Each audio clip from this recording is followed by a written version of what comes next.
नमस्कार दोस्तों, स्वागत है आपका इमॉर्टल स्टडी चैनल पर।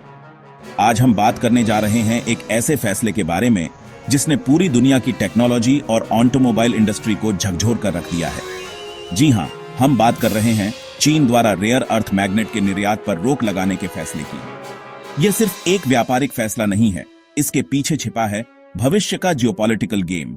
आइए जानते हैं इस फैसले का भारत और दुनिया पर क्या असर होगा। सबसे पहले ये समझते हैं कि रेयर अर्थ मटेरियल्स या दुर्लभ पृथ्वी तत्व क्या होते हैं। ये 17 तरह के केमिकल एलिमेंट्स होते हैं, जैसे नियोडियम, प्रेसियोडियम, डाइस्प्रोसियम आदि। ये नाम सुनने में भले ही अजीब लगे, लेकिन ये आज की सबसे आधुनिक तकनीक का आधार है। रेयर अर्थ तत्वों का उपयोग smartphone, missile system, wind turbines और खास तौर पर इलेक्ट्रिक व्हीकल्स के मोटर्स में किया जाता है। इनमें सबसे जरूरी चीज है रेयर अर्थ मैग्नेट्स, जो इन तत्वों से बनाए जाते हैं और जो बिना आवाज के तेजी से घूमने वाले मोटर्स की आत्मा होते हैं। अब सवाल उठता है कि इनका इस्तेमाल ऑटोमोबाइल इंडस्ट्री में क्यों किया जाता है। दरअसल इलेक्ट्रिक वाहनों को चलाने के लिए जिस मोटर की जरूरत होती है, उसमें हाई परफॉर्मेंस मैग्नेट्स लगते हैं। नियोडियम आधारित मैग्नेट्स बहुत ताकतवर होते हैं और ज्यादा तापमान पर भी काम कर सकते हैं। इससे गाड़ियों की एफिशिएंसी बढ़ती है, बैटरी की खपत कम होती है और रेंज ज्यादा मिलती है। टेस्ला, टोयोटा, BMW से लेकर टाटा और महिंद्रा तक सब इन रेयर अर्थ मैग्नेट्स पर निर्भर हैं और इनका सबसे बड़ा उत्पादक है चीन।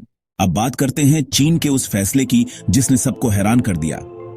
हाल ही में चीन ने घोषणा की है कि वह रेयर अर्थ मैग्नेट्स के निर्यात को रोक देगा या सख्त नियंत्रण में लाएगा। इसका मतलब यह है कि अब चीन बाहर की दुनिया को आसानी से यह मटेरियल नहीं बेचेगा। क्यों?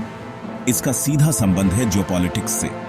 अमेरिका और जापान जैसे देश चीन पर तकनीकी निर्भरता कम करना चाहते हैं। चीन इसे अपना दबाव कम करने की कोशिश मान रहा है, इसलिए अब वह अपने संसाधनों को खुद तक सीमित रखना चाहता है, जिससे दूसरे देशों की टेक्नोलॉजी इंडस्ट्री पर असर पड़े। अब सवाल उठता है कि भारत पर इसका क्या प्रभाव पड़ेगा। भारत अभी भी रेयर अर्थ मटेरियल्स के लिए चीन पर काफी हद तक निर्भर है, खासकर इलेक्ट्रिक व्हीकल्स और डिफेंस सिस्टम के लिए।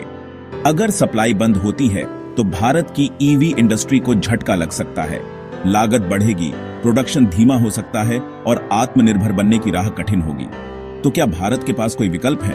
जी हां, भारत में भी रेयर अर्थ मिनरल्स पाए जाते हैं, जैसे कि मोनाजाइट सैंड, जो ओडिशा, केरल और आंध्र प्रदेश के तटों पर मिलते हैं। लेकिन समस्या है, हमारी माइनिंग और प्रोसेसिंग टेक्नोलॉजी अभी चीन जितनी एडवांस नहीं है। भारत सरकार ने अब इस दिशा में कदम उठाने शुरू कर दिए हैं। IOM, Indian rare earths limited जैसी कंपनियों को एक्टिव किया गया है। इसके अलावा भारत ऑस्ट्रेलिया और वियतनाम जैसे देशों के साथ साझेदारी कर रहा है ताकि हम चीन के विकल्प तैयार कर सकें।